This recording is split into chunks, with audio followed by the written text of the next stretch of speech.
සුබ සන්ධ්‍යාවක් වේවා. ලංකාවේ විසිතුරු කුරුල්ලන් නැති කරන බෝ කරන අපේ සහෝදර සිල් දෙනාගෙන් ඉතින් අද මේ වීඩියෝ කරන්න විශේෂ කාරණාවක් හේතු වුණා.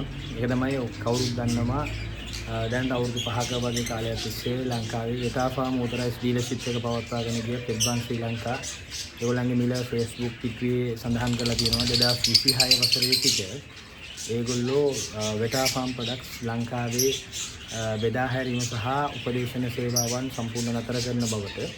ඉතින් මේ සිද්ධිය සම්බන්ධයෙන් අද මට ගොඩාක් සමාජ මාධ්‍ය හරහා පණිවිඩ ලැබුණා. ඉතින් මේක කියන දෙයක් තියෙනවා අපි පහුගිය සතියේදී යම් කිසි භාණ්ඩ මිලදී ගැනීමක් සම්බන්ධයෙන් කතා කරපු අවස්ථාවේදී මතභේදාත්මක තත්ත්වයක් ඇති වුණා.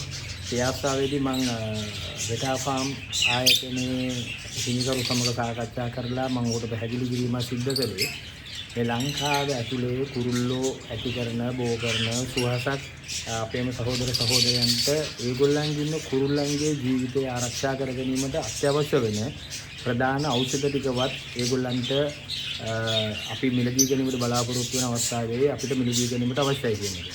නමුත් ඒ අවස්ථාවේදී පවා යම් මට ගැටුම් ඇති වන ආකාරයේ සාකච්ඡාවකින් තමයි ඒ කතාව නිමාවටපත් වුණේ. මේ වෙලාවේදී පෞද්ගලිකව මම උත්සාහ දරුවා ශ්‍රී ලංකාවේ කුරුල්ලෝ ඇති කරන 80ක් දෙනාගේ පැවැත්මට.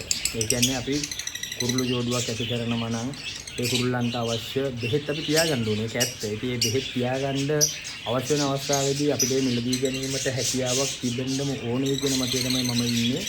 මොකද ඒ නීත්‍යානුකූලව කියන්නේ නියමිත ප්‍රමිතියෙන් එයා එම සේවාව සපයනවා නම් ඒ අපිට අවශ්‍ය අවස්ථාවේදී මුදල් ගෙවා ඒ ලබා ගැනීමට හැකියාව තිබිය යුතුමයි කියන එක මගේ පෞද්ගලික මතය. ඉතින් මම තව මේ කතාව ආරම්භයේදී පොඩි පැහැදිලි කිරීමක් කරන්නම්. මොකද ඕගොල්ලෝ දන්නවා කුරුල්ලෙක්. ඒ කුරුල්ලෙක්ට තටු දෙකක් දීලා තියෙන්නේ මේ අහසයි පොළවයි කියන මේ වටපිටාවේ සමස්ත වටපිටාවේ ගිලිලා ඒගොල්ලන්ගේ සතුටින් ජීවිතය ගත කරන්න. නමුත් ඔයත් මමත් අපි ගැන හැම කවුරු ඒ කුරුල්ලෙක් ගෙනාවත් ඒ කුරුළු බිත්තරෙන් එළියට ආපු දවස් ඉඳලා ඒ කුරුල්ලට කිසිදු වැරද්දක් සිදු නොකර සදාකාලික හිරගෙදරකට කොටු වෙන්න වෙනවා. ඒක ඔබට මට වඩා පැහැදිලි කිරීමට මෙහෙම කිව්වොත් අපි ඒක කුරුළු පැටියෙක් බිත්තරෙන් එළියට ආවන් පස්සේ ඒ කුරුළු පැටියා සදාකාලිකවම මගේ කූඩුවේ හෝ මගෙන් තව කෙනෙක් අතර ගියොත් එයාගේ කූඩුවේ ජීවත් වෙන්න ඕනේ. ඉතින් ඒ සතාට මේ අහස පොළව හැමතැනම පෙනුනත් කවදාවත් එයාට ඒ සම්පූර්ණ අවකාශය දෙන්න අවසර නැහැ. අපේ අඩි 2.5 3ක වගේ කූඩුවෙන් එළියට. ඉතින් එයාගේ ජීවිතේ කිසිම දෙයක් තෝරා ගැනීමට අවස්ථාවක් ලැබෙන්නේ නැහැ. අපි එයාට අවශ්‍ය සහකාරයක් හෝ සහකාරියක් අපි විසින් DNA පරීක්ෂණයකින් පස්සේ එයාට යොමු කරනවා. එතනින් එහාට අපි කරන හැම වෙලෙම එයාගේ ජීවිතයේ ඉදිරි ගමන තීරණය කරන සම්පූර්ණ අපි විසින්. ඒකට ඒ සතාට අවශ්‍ය සහකාරියක් තෝරා දෙන කොටසක් අපි කරලා අපි දෙන කෑම එක, අපි දෙන විටමින් එක, අපි දෙන වතුර එක දීලා ඒ සතාට සදාකාලික ජීවත් වෙන්න සිද්ධ වෙනවා. කවදා හරි දවසක ඒ සතාගේ ජීවිතෙන් සමු ගන්නට. ඉතින් ඒක අපි අපේ ජීවිතයට ඒක උපකල්පනය කරලා කතා කළොත් ඔබ හිතන්න අතපය හතර හොඳට තියෙන ඉපදිච්ච දවස් ඉඳලා තනි කාමරයක කොටු කරලා එළියේ යාළුවෝ කතා බහ කරනවා, සෙල්ලම් කරනවා. ඒක ඇස් දෙකෙන් බල තනි කොටුවක කොටු වෙලා ඉන්න උනොත් ඔයාටත් මටත් ඒක මොනතරම් අපහසු දෙයක් සිද්ධ වෙයිද. එතකොට අපේ නිසි වයසට ආවෙන් පස්සේ අපේ කැමැත්තට නැතුව තව පුද්ගලයෙක් අපිට ගෙනත් දෙන කාන්තාවක් ආවාහ විවාහ කරගෙන දරු මුණුපුරන් හදන්න ගියොත් ඒක මොන වගේ අපිට පීඩනයක් ඇති කරයිද. ඔය කියන හැම පීඩනයක්ම දරාගෙන තමයි අපේ කූඩුවක ඉන්න කුරුල්ලෙක් ජීවත් වෙන්නේ. මොකද මම කුරුල්ලෙක් කියන දේ මගේ ජීවිතේට ආරෝපණය කරලා ඒකේ තියෙන පීඩනය මගේ ජීවිතයට ලැබුණොත් මොන වගේ දෙයක් සිද්ධ වෙයිද කියන එක අදහසේ තමයි මම ඔයගොල්ලන්ට මේ කතා කරන්නේ. මම හිතනවා ඒක වඩා පහසුයි ඕගොල්ලන්ට ඒක හිතට දැනෙන්න.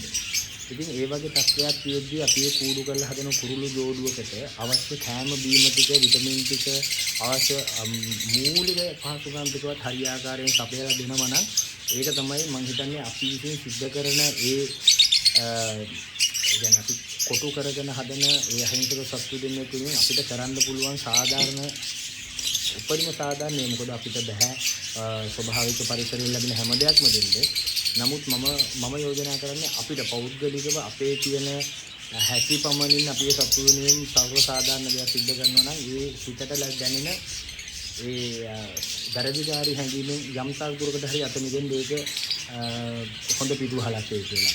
ඉතින් ඒත් එක්කම ওই සිද්ධියේදී වෙච්ච තව දෙයක් තමයි මොකද අපි දැනට අවුරුදු 4කට කලින් වගේ ওই වෙටා ෆාම් ප්‍රොඩක්ට් එක සම්බන්ධයෙන් අපේ විශ්වාසය පළ කරලා අපි වීඩියෝ කීපයක් කරලා තියෙනවා. ඉතින් ඇත්තටම මේ වෙටා ෆාම් කියන ප්‍රොඩක්ට් එක ගොඩක් හොඳ ප්‍රොඩක්ට් එකක්. මොකද පොඩි කුරුල්ලන්ට ලොකු කුරුල්ලන්ට කියලා නෑ. හැම කුරුල්ලෙකම ඉතා සාර්ථක විදිහට ප්‍රතිඵල ලබා දෙන ඖෂධ රසක් ඒ කන්නාමේ හරහා තියෙනවා. ඉතින් මේ ප්‍රොඩක්ට් එක අපි ගොඩක් විශ්වාසයෙන් පාවිච්චි කරපු දෙයක්. මම කියන්නේ මේ ලංකාවේ කුරුල්ල ඇති කරන කෙනෙක්ට කුරුල්ලගේ ජීවිතය ඉස්සරහට පවත්වාගෙන යන්න අසනීප තත්ත්වයක් ඇති වුණොත් අපිට හැකියාව තියෙන්න ඕනේ ඒ අවශ්‍ය කරන ඖෂධය මිලදී ගැනීමේ හැකියාව තිබිය යුතුමයි. ඒක මගේ පෞද්ගලික දැඩි මතයක්. මම හිතනවා ගොඩ දෙනෙක් ඒකත් එක්ක මාත් එක්ක එකඟ වෙයි කියලා. ඉතින් ඒ සම්බන්ධයෙන් තමයි අපි ඒගොල්ලේ ඒ පෙඩ්බාන් ශ්‍රී ලංකා කියන ආයතනයේ අයිතිකරු සමග සාකච්ඡා කරලා යම් කිසි මතභේදාත්මක තත්ත්වයක් ඇති වුණා. ඉතින් මම දැන් මේ අවස්ථාවේ තව දෙයක් කියන්න ඕනේ විශේෂම දෙයක් මේක. දැන් අපි එක පුද්ගලයෙක් ආරම්භය ටාගට් කරලා මේක කරලා යාගේ ව්‍යාපාර කටයුතු වලට පහර ගැසීමක් කරන්න කිසිසේත්ම උත්සාහ කළෙත් නැහැ. එහෙම බලාපොරොත්තුවක් මොනම විදිහකින්වත් තිබෙන්නේ නැහැ. මම මෙතන මගේ අදහස උනේ අපි කුරුල්ලෝ ඇති කරන පිළිසකට අවශ්‍ය විටමින් අවශ්‍ය ඖෂධ ඒ වගේ දේවල් අපි මිලදී ගැනීමට බලාපොරොත්තු වෙන අවස්ථාවේදී මිලදී ගැනීමේ හැකියාව තිබිය යුතුයි කියන එක තමයි මම ඒ වෙලාවේ කතා කළේ.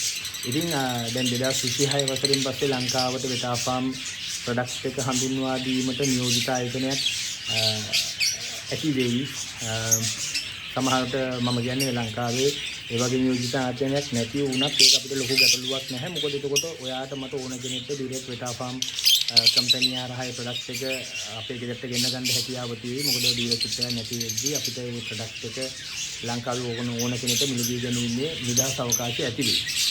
ඉතින් ඒත් එක්කම තව දෙයක් කියන්න තියෙනවා. ඒ දේ තමයි යම්කිසි පුද්ගලයෙක් යම්කිසි ආයතනයක් මේ වෙටා ෆාම් උතරයි ඩීලර්ෂිප් එක යාගේ ආයතනයට ගන්න බලාපොරොත්තු වෙමින් ඉන්නවනම් මේ ලංකාවේ කුරුල්ලෝ ඇති කරන පුද්ගලයෝ වෙනුවෙන් කතා කරන කෙනෙක් විදිහට මම යෝජනා කරනවා ඒ පුද්ගලයා අනිවාර්යෙන්ම ඒ වෙටා ෆාම් ආයතනයේ සතුව පවතිනා වූ විශේෂම ඖෂධ සතුන්ගේ ජීවිත ආරක්ෂක ඖෂධ නියමාකාරයෙන් නිසි ප්‍රමිතියෙන් නිසි සාධාරණ මිලකට ඔහුගේ ලාභය ගැන වැඩි මතයක් ගොඩනගා ගන්න නැහැ. නමුත් මම කියන්නේ සාධාරණ මුදලකට මිලදී ගැනීමේ හැකියාව එම භාණ්ඩවල අපි කියන්නේ ඒකට අවේලබිලිටි එක කියන්නේ අපිට අවශ්‍ය වෙලාවෙදී මිලදී ගැනීමේ ඇති හැකියාව ඇති කළ යුතුමයි. ඒත් එක්කම මම මේ ලංකාවේ කුරුල්ලෝ ඇති කරන සුවහසක් දෙන වෙනුවෙන් තව එක් අලුත් යෝජනාවක් කරන්න කැමතියි. මම හිතන්නේ ඔයගොල්ලෝ හැම කෙනෙක් මේ මතයට එකඟ වෙයි. මේ කුරුල්ලෝ කියන සත්තු හදන්න අපි පෙළඹෙන්නේ අපි මේකෙන් වින්දනයක් ලබන්න. මේක ව්‍යාපාරික අවස්ථාවක් කරගත්ත පිළිසක් වෙනවා. ඒක කිසි ගැටලුවක් නැහැ. මම කියන්නේ අපිට පුළුවන් විදිහට මේ සත්තුන්ට හොඳ සත්ත්වයේ අපි මේ සත්තුන් හොඳ සත්කාරයක් කරන්න බලාපොරොත්තු වෙනවා. ඒ වගේ තමයි මම මෙතන පොඩි යෝජනාවක් කරනවා. දැන් හිතන්න උදාහරණයකට ගෝල්ඩන් ජෝඩු 50ක් හදන කෙනෙක් 10ක් හදන කෙනෙක් 8ක් හදන කෙනෙක් ගෝල්ඩන් එක ජෝඩුවක් හදන කෙනෙක් ගත්තොත් එයාට ওই ඖෂධවල විටමින් වල අවශ්‍යතාවය වෙනස්. එතකොට මම කිසිසේත්ම කියන්නේ නැහැ සතෙක්ගේ බ්‍රීඩින් පැත්ත සතෙක්ගේ කන්ඩිෂන් පැත්ත වැඩි කරන බෙහෙත් අපිට රීපැක් කරලා කියන්නේ පොඩි ක්වොන්ටිටියක් ලබා දෙන්න කියන. නමුත් මම ඉල්ලීමක් කරනවා අනාගතයේ ලංකාවේ වෙටා ෆාම් මොටරයිස් ඩීලර්ෂිප් එක ගන්න බලාපොරොත්තු වෙන සිටින කවුරු හෝ ආයතනයක් හෝ පුද්ගලයෙක්ට සමාජ සත්කාරයක් ලෙස සලකා හෝ කියන්නේ සෝෂල් රෙස්පොන්සිබිලිටි එකක් ලෙස සලකා හෝ ලංකාව ඇතුලේ වෙටා ෆාම් ප්‍රොඩක්ට් එක එයා ගෙනල්ලා මෙහි එස්ටැබ්ලිෂ් කරන අවස්ථාවේදී සෝෂල් රෙස්පොන්සිබිලිටි එක සමාජ සත්කාරයක් ලෙස සලකලා හරි සතුන්ගේ ජීවිත ආරක්ෂාව සඳහා අවශ්‍ය කරන ඖෂධ සුළු ප්‍රමාණයක්. ඒ කියන්නේ වහිතන්න උදාහරණයකට ට්‍රිපල් C අපි පාවිච්චි කරනවා නම් අපේ සතෙක්ගේ ජීවිතේ ආරක්ෂා කරගන්න අපිට ඒකේ තියෙන ඇන්ටිබයොටික් එක. ඒ ඇන්ටිබයොටික් එක පාවිච්චි කරද්දී කියනවා ඒකේ නියමිත පරිමාවක් නියමිත දින ගණනක් ඒක කන්ටිනියු කරන්න ඕනේ කියලා. ඉතින් සාමාන්‍යයෙන් අපි කියමුකෝ 1 මිලිග්‍රෑම් per liter වගේ වුණොත් දවස් 7ක් ඒක කරන්න ඕන නම් අඩුම ගානේ මිලි 10ක ප්‍රමාණයක් එයාට පොඩි පැක් එකක් විදිහට මිලදී ගැනීමේ අවස්ථාව ලබා දීමට කටයුතු කරන ලෙස අනිවාර්යයෙන්ම මම යෝජනා කරනවා ඊළඟට කවුරු හෝ ආයතනයක් එම ඩීලර්ෂිප් එක ලබා ගන්න සූදානම් නම් ඉතින් මේක හරි ලස්සන ෆීල්ඩ් එකක්. මේකේ හොඳ දෙයක් අපිට කරන්න පුළුවන්. මම කියන්නේ අපි එකිනෙකා කුලල් කා ගන්න නැතුව, එකිනෙකාට පහර ගහන්න නැතුව, එකිනෙකා විවේචනය කරගන්න නැතුව මේ ෆීල්ඩ් එකේ මේ කුරුල්ලෙක් ඇති කරලා ලස්සන සතුටක් විඳලා ඒ සතුටික වෙනුවෙන් හොඳ දෙයක් කරලා ඉස්සරහට හොඳ ගමනක් යන්න, සාර්ථක ගමනක් යන්න හැමදෙනෙම එකතු වෙලා ගමනක් යන්න උත්සාහ කරමු. ඉතින් ඒකට මම සුබ පතනවා හොඳ දෙයක් කරන්න ලැබෙන්න, හොඳ දෙයක් අනිවාර්යයෙන්ම කරන්න. ඒ අවසන් වශයෙන් මට කියන්න තියෙන්නේ මෙතන කිසිම පර්සනල්, ඒ කියන්නේ පුද්ගලික කරඹයා සිද්ධ කරපු විවේචනයක්, ඒ පුද්ගලික කරඹයා සිදු කරපු පහර ගැසීමක් මෙතන සිද්ධ වෙලා නැහැ කොහෙත්ම. එතන අපි බලාපොරොත්තු වෙන්නේ අපි සතෙක් වෙනුවෙන් කරන්න අවශ්‍ය කරන අවශ්‍ය වටපිටාව අපිට සකස් කරගැනීමේ අවශ්‍යතාවය පමණයි තිබුණේ. ඉතින් මේ අවශ්‍යතාවය හරහා යනකොට යම්කිසි පුද්ගලයෙක්ට, යම්කිසි ආයතනයකට යම්කිසි අගතියක් සිද්ධ වුණා නම් ඒ පිළිබඳ පෞද්ගලිකව කනගාටු වෙනවා. ඉතින් මේ කුරුල්ල ඇති කරලා මේ ඔබ මේ අපි හැම දිනෙකම කතා කරන මේ කුරුල්ලු ඇති කරන්නන්ගේ මේ ක්ෂේත්‍රයේ යම්කිසි ගැටලු අඩුපාඩු අපිට ඉදිරියේදී මුහුණ දීමට සිදුවිය හැකි ගැටලුකාරී තත්ත්වයන් අපි හඳුනා ගනිමු. අපි එකිනෙකා සාකච්ඡා කරමු. සාකච්ඡා කළා මේ ක්ෂේත්‍රයේ මේක ඇත්තටම ව්‍යාපාර ක්ෂේත්‍රයක්. මේ ව්‍යාපාර ක්ෂේත්‍රයේ අඩුපාඩු අපි පුළුවන් තරම් නැති කරගෙන සාර්ථක ගමනක් යන්න හැකියාව ලැබෙන්න. මේ සාර්ථක ගමනක් යන සියලු දෙනා එකතු වෙන්න කියලා මම කතාවකට ඉල්ලා සිටිනවා. ඉතින් ඔබ සියලු දෙනාටම සුබ රාත්‍රියක්. ස්තුතියි.